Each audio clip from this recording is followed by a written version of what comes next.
सिद्धेभ्यो नमः सिद्धेभ्यो नमः सिद्धेभ्यो। नमो अरहन्ताणं नमो सिद्धाणं नमो आयरीयाणं नमो उवज्झायाणं नमो लोये सवसावरणं। मंगलं भगवान् वीरो मंगलं गौतमो गणी मंगलं कुन्दकुन्दाद्यो जैनधर्मोऽस्तु मंगलम्। सर्वमङ्गलमाङ्गल्यं सर्वकल्याणकारकं प्रधानं सर्वधर्माणां जैनं जयतु शासनं जैनं जयतु शासनं। मंगलमय मंगलकरण वीतरागविज्ञान नमो ताहि जाते वै अरिहंतादिमा। करि मंगल करि हो महा ग्रंथ करन को काज याते मिले समाज सब पावे निज पदरा।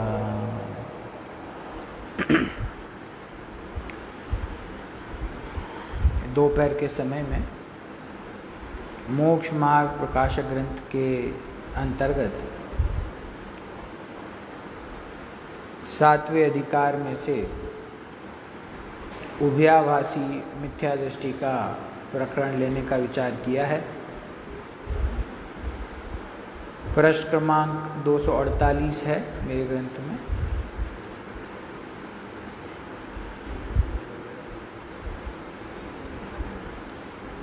मोक्ष मार्ग प्रकाशक ग्रंथ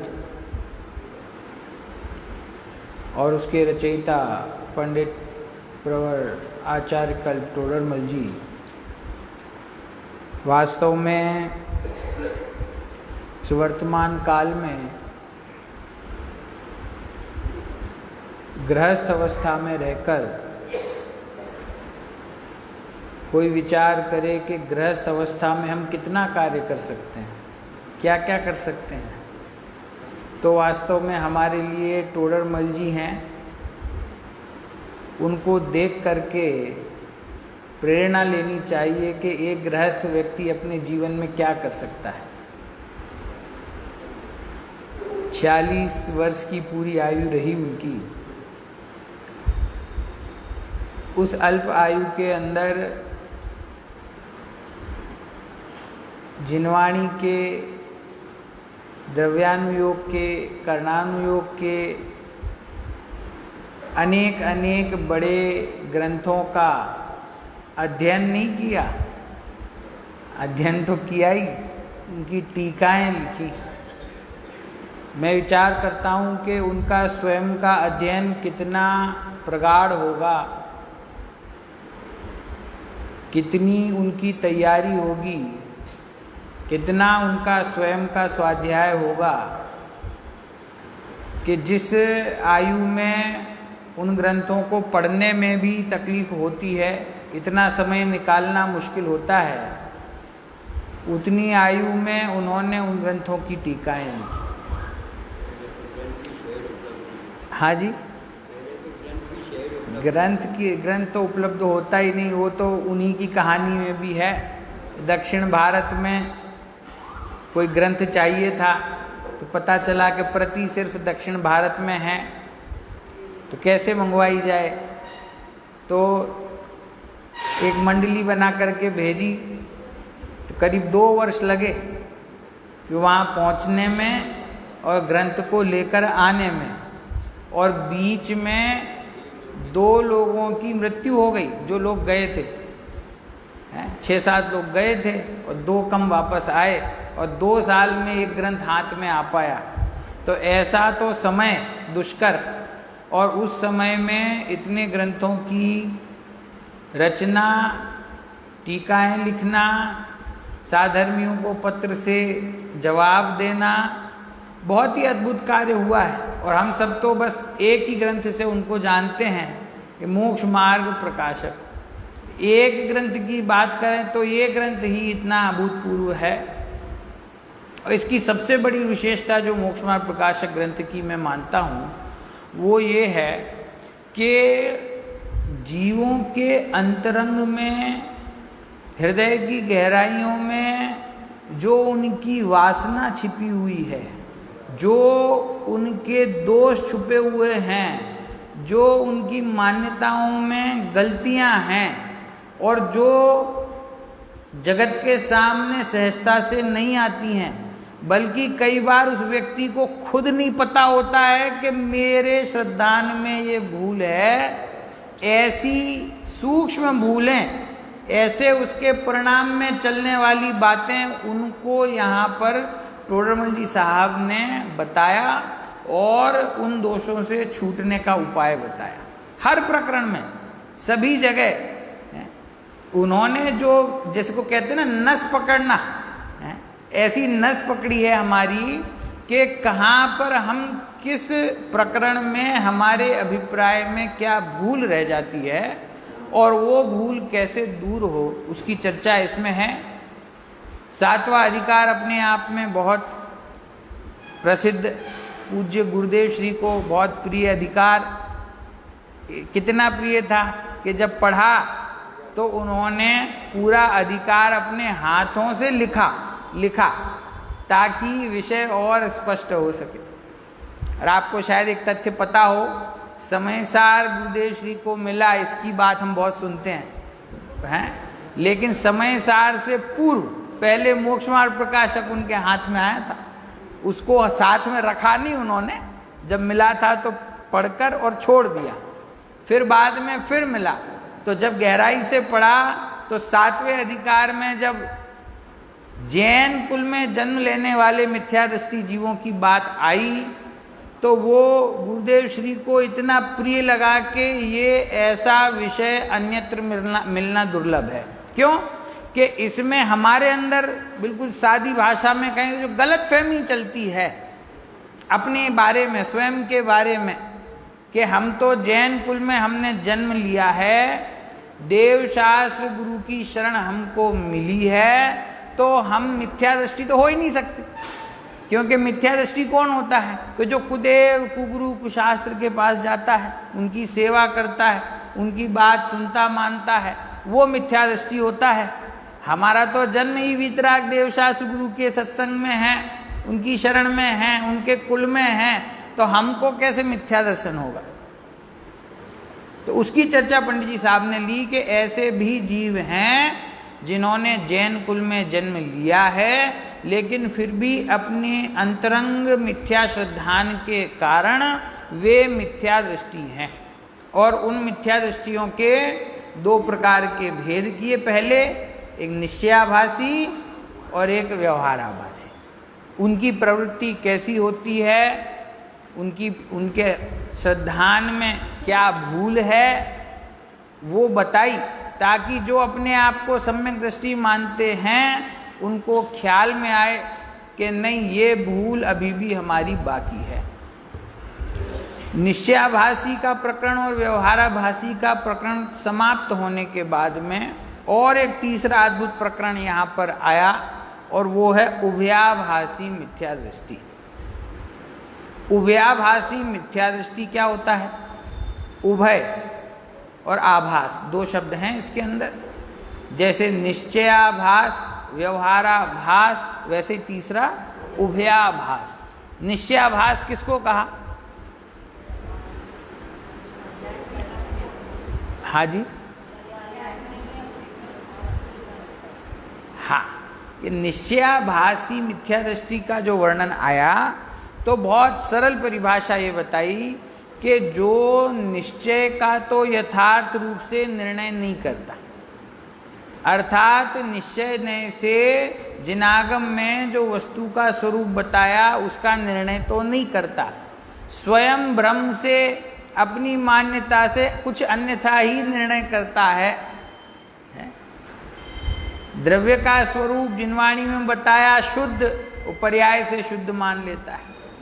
केवल ज्ञान शक्ति रूप पड़ा हुआ है अंदर में, उसको ऐसा मान लेता है कि हमको वर्तमान में ही केवल ज्ञान है। राग आदि से न्यारा शुद्ध भाव अपना त्रिकाली ध्रुव भगवान आत्मा है, तो मैं परिणति में भी राग से रहित सर्वथा शुद्ध वर्तमान में सिद्ध हूँ, ऐसा मान लेता है। इत्यादि अनेक बहुत महत्वपूर्ण बिंदु वहाँ बताए कि निश्चयाभासी जीव इस प्रकार की भूल करता है। उसकी प्रवृत्ति भी बताई कि उसको मंदिर जाने में शुभ भाव दिखाई देता है और शुभ भाव बंध का कारण है। शास्त्र का अभ्यास नहीं करना चाहता, कर्णानुयोग आदि को विस्तार कहता है? पूजा करने को, संयम पालने को ये बंध का कारण है ऐसा कहता है। तो प्रवृत्ति में आलस्य और प्रमाद आ जाता है और शुद्धात्मा ग्रहण हुआ नहीं है, तो भ्रम से अपने आप को सिद्ध समान शुद्ध अनुभव करता है इत्यादि अनेक विस्तार उसके अंदर है। ऐसा निश्चयाभासी जीव।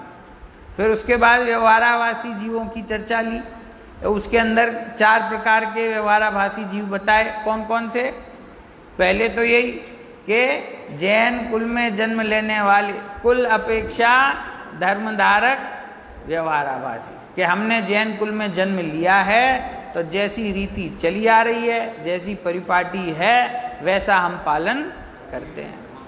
दूसरे कौन से हैं? परीक्षा रहित आज्ञानुसारी धर्मधारक व्यवहाराभासी, कि क्या सत्य है, क्या वस्तु का स्वरूप है, वो वास्तव में जैसा सर्वज्ञ परमात्मा ने बताया वैसा परीक्षा पूर्वक वैसा ही सिद्ध होता है या नहीं, इसका निर्णय किए बिना कि भाई देवशास्त्र गुरु की क्या परीक्षा करना, उनकी परीक्षा कौन करेगा? वो तो जैसा कहा है वैसा बस हम मानते हैं, है ना।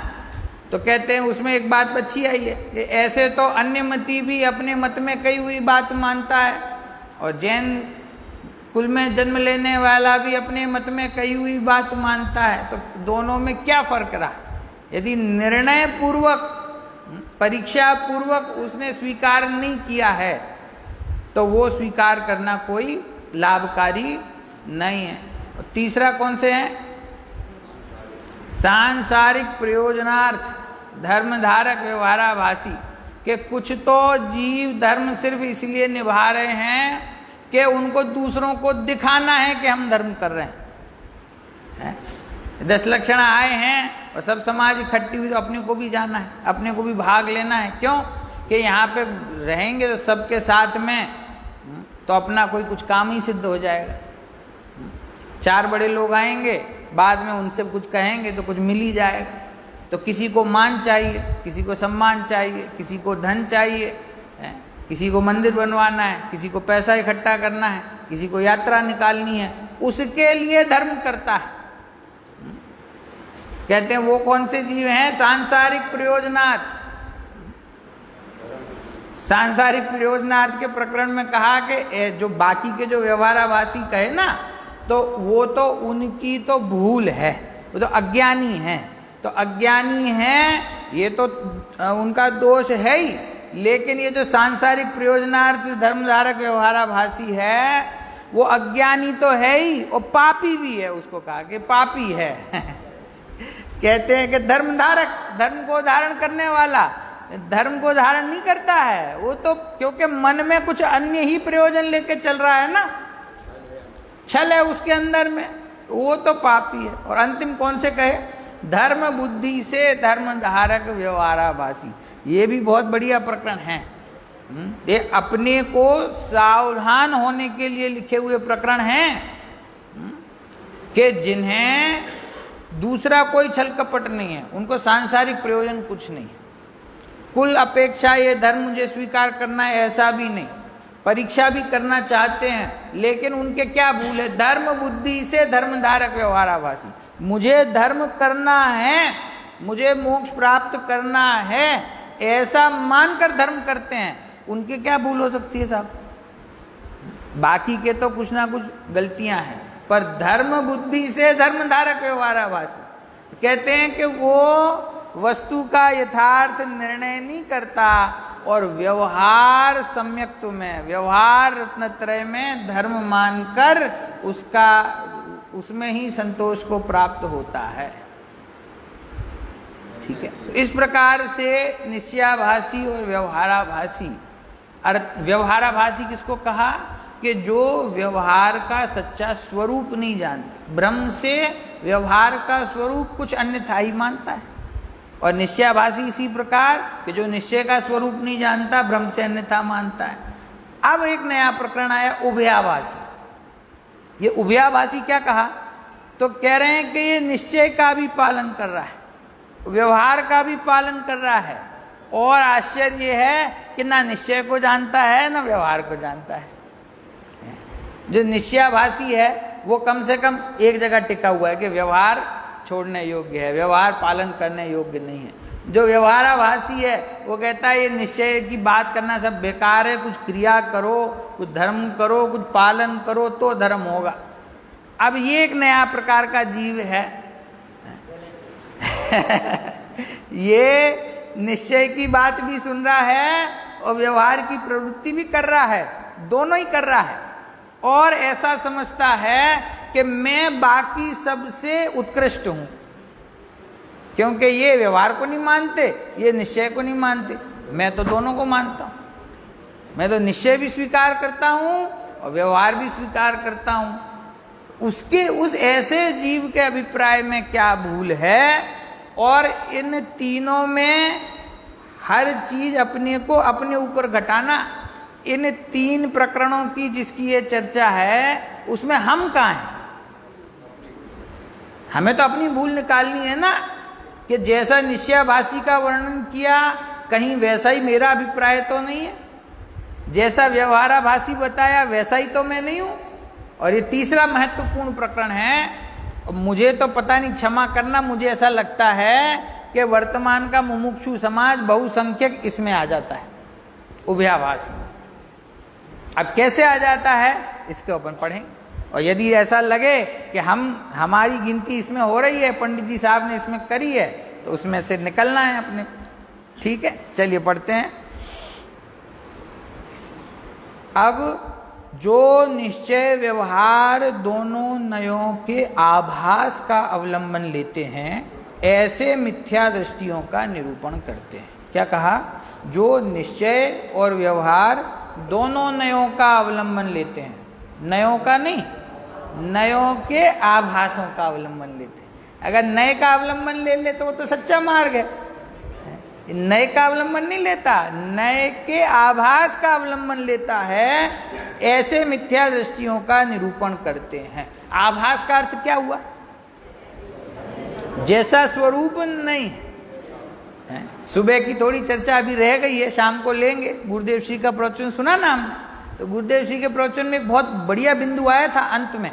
क्या आया था? कि मिथ्या दृष्टि जो जीव है उसकी जो मान्यता है, उसका श्रद्धान है, उसका कोई विषय ही नहीं है। आया था? मिथ्या दृष्टि जीव को श्रद्धान उसने जिस चीज का किया है उसके आश्रयभूत कोई वस्तु ही नहीं है। जो वस्तु नहीं है, भ्रम से मान के उसका आश्रय करता है, तभी तो मिथ्या दृष्टि है। उसका कोई विषय ही नहीं है, बिना विषय के उसकी मान्यता चल रही है। मतलब जैसा उसका श्रद्धान है वैसी वस्तु है। वही बात है कि जैसे नयों का स्वरूप है जिनवाणी में, वैसा तो नहीं मानता, अपनी स्वयं की कल्पना से आभास स्वरूप, जैसा स्वरूप नहीं है, भ्रम से वैसा मानता है। देखिए क्या मानता है? जो जीव ऐसा मानते हैं कि जिन मत में निश्चय व्यवहार दोनों नए कहते हैं, इसीलिए हमें उन दोनों का अंगीकार करना चाहिए, ऐसा विचार कर जैसा केवल निश्चयाभास के अवलंबियों का कथन किया था पूर्व में, वैसे तो निश्चय का अंगीकार करते हैं, और जैसे केवल व्यवहाराभास के अवलंबियों का कथन किया था वैसे व्यवहार का अंगीकार करते हैं। क्या कहा? कि जैसा निश्चय का स्वरूप बताया और व्यवहार का स्वरूप बताया वैसा करते हैं, ये ऐसी बात नहीं। निश्चयाभासी की जो प्रवृत्ति है उसका जो श्रद्धान और उसकी प्रवृत्ति, व्यवहाराभासी का विपरीत श्रद्धान और उसकी प्रवृत्ति। जो प्रवृत्ति पूर्व में बताई निश्चयाभासी और व्यवहाराभासी की, तो निश्चयाभासी के समान निश्चय का निर्णय करते हैं और व्यवहाराभासी के समान व्यवहार का पालन करते हैं, निर्णय करते हैं। ऐसे जो जीव हैं उनका नाम है उभयाभासी मिथ्या दृष्टि। क्यों? उभयाभास मतलब ना वो निश्चय को सही समझ पा रहा है और ना व्यवहार को सही समझ पा रहा है, ना निश्चय का आश्रय लेकर के आत्मा को प्राप्त कर पा रहा है और ना व्यवहार का आश्रय लेके आत्मा के स्वरूप को समझ पा रहा है। वो ऐसा मध्य में अटका हुआ है, दोनों दिशाओं में उसकी भूल है, तभी तो मिथ्या दृष्टि है ना। अगर निश्चय और व्यवहार के यथार्थ स्वरूप का निर्णय करके स्वीकार करके अपने प्रयोजन को सिद्ध करता तो वो सम्यक दृष्टि ज्ञानी हो जाता। लेकिन एक नहीं, दोनों ही दिशाओं में भूल कर रहा है, ना निश्चय को यथार्थ निर्णय कर पा रहा है ना व्यवहार का यथार्थ निर्णय कर पा रहा है। ऐसे जो जीव हैं उनका वर्णन यहाँ उभयाभासी मिथ्या दृष्टि के प्रकरण में है। और उनकी सबसे बड़ा तर्क उनके पास क्या है, सबसे बड़ी बात क्या है, और ये बात बहुत लोगों के हृदय में रहती है, क्या? कि जिन मत में निश्चय और व्यवहार दोनों नए कहे हैं, भगवान ने दोनों नयों का वर्णन किया है, शास्त्र में दोनों नयों की बात आई है, इसीलिए हमें उन दोनों का अंगीकार करना चाहिए। हर स्तर पे, हर स्टेप पर ऐसा लगेगा कि बात तो सही कह रहा है भाई, जिनवाणी में दोनों नए हैं, निश्चय नय की भी चर्चा है और व्यवहार नय की भी चर्चा है। ये तो आप मुमुक्षुओं का ये एक षड्यंत्र चल रहा है कि आपने निश्चय पकड़ लिया और व्यवहार छोड़ दिया। भाई जिनवाणी में चर्चा तो दोनों नए की है ना, तो निश्चय भी हम स्वीकार करेंगे और व्यवहार भी स्वीकार करेंगे, क्या दिक्कत है?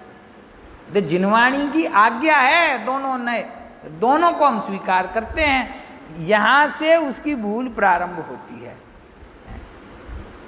देखो ये जो उभयाभासी मिथ्या दृष्टि है ना, ये इसने शास्त्र भी पढ़े हैं, समझ गए हैं, और ये संयम भी पालता है, और ये शुद्ध भोजन भी करता है, और ये आत्मा की बात भी सुनता है।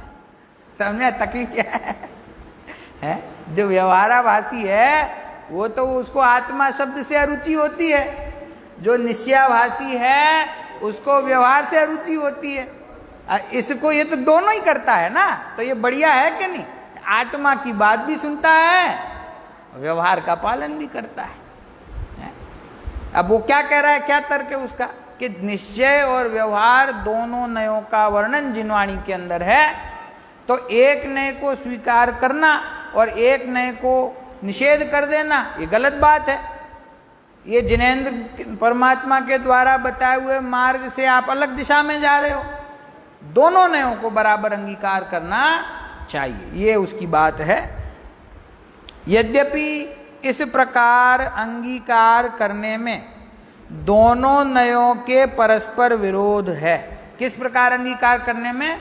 निश्चयाभास और व्यवहाराभास दोनों को एक साथ अंगीकार करता है सच्चे स्वरूप को जाने बिना, तो उसको परस्पर विरोध उत्पन्न होता है। कैसे होता है वो भी आगे आएगा। परस्पर विरोध है, तथापि करें क्या? सच्चा तो दोनों नयों का स्वरूप भासित हुआ नहीं, और जिन मत में दो नय कहे हैं उनमें से किसी को छोड़ा भी नहीं जाता। तकलीफ क्या है? छोड़ कैसे दें? जब जिनवाणी में चर्चा आई है तो हम आपकी बात सुन के पंडित जी कैसे व्यवहार को छोड़ दें? जिनवाणी में तो वर्णन है, इसीलिए भ्रम सहित दोनों का साधन करते हैं। क्या कहा? भ्रम सहित। भ्रम सहित का मतलब अपनी मिथ्या मान्यता को जिनवाणी में बताए हुए तत्व के साथ मिलाकर भ्रम सहित मानता है। जिनवाणी में दो नयों का वर्णन है, बिल्कुल ठीक बात है। दो नयों का क्यों? कहीं 47 नयों का वर्णन है, कहीं द्रव्यार्थिक पर्यायार्थिक का वर्णन है, कहीं निश्चय व्यवहार का वर्णन है। जिनवाणी में तो बहुत सारा वर्णन है, लेकिन जहां जिस प्रकार से, जिस अपेक्षा से, जिस प्रकरण में जो बात बताई है उसको वैसे स्वीकार नहीं करता, उसमें अपने भ्रम को शामिल करता है कि मुझे तो ऐसा लगता है कि ऐसा होना चाहिए। समझे? हम गणित पढ़ते ना, छोटी कक्षा से हमने कक्षा में गणित सीखी, तो हमारे गुरुजी ने हमको सिखाया 2 और 2 4 होते हैं, तो हम मानते हैं ना। क्यों? क्योंकि वो उस विषय के विशेषज्ञ हैं, है ना। हमने साइंस पढ़ी, तो हमारे टीचर ने हमको सिखाया, क्या बोलते हैं, H2O, हाइड्रोजन के 2 परमाणु और ऑक्सीजन का 1 परमाणु मिलता है तो पानी बनता है। तो हमने उसको स्वीकार किया कि ये पानी का फॉर्मूला है H2O। क्यों? हमको किसने सिखाया? उस विषय के विशेषज्ञ ने। हम डॉक्टर के पास जाते हैं और वो ऐसा, वो देखा है ना, हड्डी टूट जाती है तो एक्सरे कराते हैं, तो कभी कभी हम खुद ही ट्राई करते हैं, देखें तो सही इसमें कहाँ पे हड्डी टूटी है। अब खुद कुछ दिखाई नहीं देता, समझ कुछ नहीं आता कहाँ पे हड्डी टूटी है। फिर वही डॉक्टर देखता है, वो कहते हैं इधर है, कि साहब हमको तो नहीं दिख रहा, झूठ बना रहे हो हमको, हमारे पैसे लूटने के, भैया है इधर, अब तुमको नहीं दिखता तो हम क्या करें। क्यों? वो उस विषय का विशेषज्ञ है ना। तो वो जिस विषय का विशेषज्ञ जो वस्तु का स्वरूप बताता है, और यदि कोई रोग है, कोई तकलीफ है, कोई सिद्धांत, उससे छूटने का उपाय, और कोई सिद्धांत बताता है तो सिद्धांत जैसा है वैसा मानते हैं ना। लेकिन ये धर्म एक ऐसा क्षेत्र है कि इस विषय के विशेषज्ञ सर्वज्ञ परमात्मा, वीतराग ज्ञानी हमारे आचार्य, वो हमको जैसा स्वरूप बताते हैं, हम उसको वैसा नहीं मानना चाहते। हम कहते हैं भगवान आप कह तो रहे हो ऐसा, लेकिन मुझे तो ऐसा लगता है। हे आचार्य देव आप कहते तो हो ऐसा, लेकिन मुझे तो ऐसा लगता है। समझ में? तो कहते हैं कि एक बार जैसा वस्तु का स्वरूप जिनवाणी के अंदर वर्णित है, निश्चय हो या व्यवहार हो, तुम व्यवहार को स्वीकार करो, इससे हमें कोई बाधा नहीं। लेकिन व्यवहार को भ्रम सहित जो साधते हो उसकी तकलीफ है। निश्चय ने स्वीकार करो, तुम्हारा ही कल्याण होगा, लेकिन निश्चय ने को भ्रम सहित स्वीकार करते हो, उससे तुम्हारा संसार जो है वो कभी खत्म नहीं होगा। तो आचार्य देव तो करुणा करके कहते हैं, हम जिद करें उनके सामने तो वे करुणा से बताते कि ऐसा नहीं, ऐसा स्वरूप है। अब तुम मानो तो तुम्हारा हित होगा, और नहीं मानो तुम्हारा ही हित होगा। भैया हम क्या करें? तो देखो, इसीलिए भ्रम सहित दोनों का साधन साधते हैं। क्यों भ्रम सहित दोनों को साध रहे हैं? क्योंकि पहला तर्क उनका क्या है कि जिन मत में 2 नए कहे गए हैं, है ना, इसीलिए किसी भी नए को छोड़ा नहीं जा सकता। तो अब उनकी तकलीफ क्या है कि पहली तकलीफ ये है कि दोनों ही नयों का सच्चा स्वरूप भाषित नहीं हुआ, और दूसरी तकलीफ क्या है कि दोनों में से एक को भी छोड़ने का मन नहीं करता। दोनों का स्वरूप भी भाषित नहीं होता, और दोनों में से कोई भी नहीं छोड़ा भी नहीं जाता, क्योंकि छोड़ दें तो जिनाज्ञा भंग होने का डर लगता है, और स्वरूप समझ में नहीं आया, ये अपनी पुरुषार्थ की कमी है। इसीलिए भ्रम सहित कि हम तो निश्चय भी स्वीकार करते हैं, व्यवहार भी स्वीकार करते हैं, निश्चय को भी अंगीकार करते हैं और व्यवहार को भी अंगीकार करते हैं, ऐसा मानकर दोनों का साधन करता रहता है, ऐसे जीव को भी मिथ्या दृष्टि मानना। अब इनकी प्रवृत्ति का विशेष बतलाते हैं कि इनकी प्रवृत्ति में क्या भूल है, उसकी चर्चा यहाँ करते हैं। देखिए, अंतरंग में आपने तो निर्धार करके यथावत निश्चय व्यवहार मोक्ष मार्ग को पहचाना नहीं, जिनाज्ञा मानकर निश्चय व्यवहार रूप मोक्ष मार्ग 2 प्रकार मानते हैं। क्या कहा? स्वयं तो देखो, इससे एक बहुत बढ़िया बात ख्याल आती है। अंतरंग में आपने तो निर्धार करके यथावत निश्चय व्यवहार मोक्ष मार्ग को पहचाना नहीं। अंतरंग में निर्धारण करना, अंतरंग में निर्णय करना, ये बहुत आवश्यक कार्य है। ये सभी साधर्मियों के लिए ये चेतावनी है कि साहब हम तो बहुत सुनते हैं, हम तो बहुत पढ़ते हैं, कि अकेला सुनना पढ़ना नहीं, उस वस्तु का अंतरंग में निर्णय करना। निश्चय स्वरूप वस्तु कैसी है, व्यवहार का वर्णन है, उस व्यवहार की क्या पहले तो उसका स्वरूप क्या है, और स्वरूप ख्याल में आए तो उसकी उपयोगिता कहाँ है, क्या है, उसको कब ग्रहण करना, उसको कब छोड़ना, उसको स्वीकार करने का अर्थ क्या, ये सब अंतरंग में निर्णय यदि ना करे तो उसके मन में भ्रम चलता रहता है और उसका टाइम पास होता रहता है। तो पहले तो अंतरंग में निर्धार करना, जिस जीव ने अंतरंग में निर्धार नहीं किया, निश्चय और व्यवहार मोक्ष मार्ग को पहचाना नहीं कि निश्चय मोक्ष मार्ग क्या है और व्यवहार मोक्ष मार्ग क्या है, मात्र जिनाज्ञा मानकर निश्चय व्यवहार रूप मोक्ष मार्ग दो प्रकार मानते हैं। क्या कहा? दो प्रकार का मोक्ष मार्ग जिसकी चर्चा जिनवाणी में है, एक निश्चय मोक्ष मार्ग और एक व्यवहार मोक्ष मार्ग। देखिए, अन्य मत के अंदर में मोक्ष प्राप्त करने के उपाय कहे गए, वहाँ भी, क्योंकि सभी मतों में, सभी दर्शनों में अंतिम ध्येय तो यही है, सुख को प्राप्त करना। तो उनके उपाय बताया कि एक ज्ञान का मार्ग है कि ज्ञान प्राप्त करके, शास्त्रों का अभ्यास करके ज्ञान प्रकट करो, और जब ज्ञान की प्राप्ति हो जाएगी, अपने यहाँ जैसे सम्यक दृष्टि शब्द आता है ना, ऐसे उससे लगभग मिलता जुलता स्वरूप उनके यहाँ है, उसको वो कहते हैं स्थित प्रज्ञ, कि जिसकी प्रज्ञा स्थिर हो गई है, जो ना राग करता है ना द्वेष करता है, ना किसी को इष्ट मानता है ना अनिष्ट मानता है। तो साधु के जीवन में जब ऐसी स्थिति आ जाती है, उसके बाद उसको मोक्ष की प्राप्ति होती है, स्थित प्रज्ञ हो जाता है वो। समझ में आया? तो एक ज्ञान मार्ग है।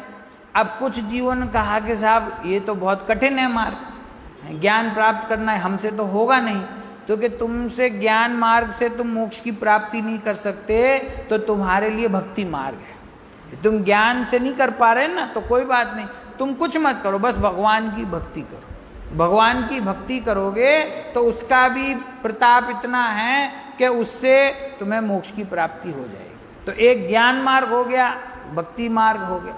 किसी का साहब ज्ञान का प्राप्त करने का भी समय नहीं है और भक्ति का भी समय नहीं है, तो क्या करें कि तुम खाली भगवान के नाम की माला जपो। तुम भगवान के नाम की माला जपोगे ना, उससे भी तुम्हारा कल्याण हो जाएगा, तो मोक्ष की प्राप्ति हो जाएगी। समझ में? तो ऐसे अनेक उपाय अन्य मत में मोक्ष मार्ग प्राप्त करने के बताए हैं। तो मेरा प्रश्न ये है कि क्या ऐसे अनेक उपाय अपने यहाँ भी हैं? कि कोई तो आचार्य देव कहते हैं कि आत्मा का अनुभव करो, इसके बिना सम्यक दर्शन नहीं होगा, सम्यक दर्शन नहीं होगा तो ज्ञान और चारित्र सम्यक कैसे होगा, तो सम्यक दर्शन ज्ञान चारित्राणी मोक्ष मार्ग, यही मोक्ष मार्ग है। तो साहब हमसे तो नहीं हो पा रहा ये, शास्त्र पढ़ना, आत्मा जो दिखाई नहीं देता, आप कहते हो आत्मा का अनुभव करो, कहाँ है ये आत्मा? तो साहब हम क्या कर सकते हैं कि हम तो साहब व्रत बता दो, उपवास बता दो, हमको शुद्ध भोजन बता दो, ये कर लेंगे हम।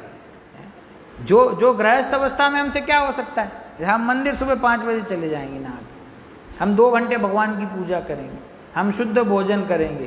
तो एक मार्ग तो शास्त्र समय सार आदि पढ़ करके आत्मा का अनुभव और सम्यक दर्शन ज्ञान चारित्र प्रकट करके अंतरंग शुद्धता प्रकट करके मोक्ष में जाने का, और दूसरा एक व्यवहार मोक्ष मार्ग है कि जहाँ पे आत्मा के अनुभव की कोई आवश्यकता नहीं है, वहाँ पे मात्र जिनवाणी में वर्णित संयम का पालन करके, शुद्धता का पालन करके, शुद्ध आचरण को पाल के एक अलग मोक्ष मार्ग जाता है। बाद में दोनों जाके सिद्ध दशा में मिल जाते हैं, क्या दिक्कत है? एक यहाँ से पहुँच गए, एक यहाँ से पहुँच गए।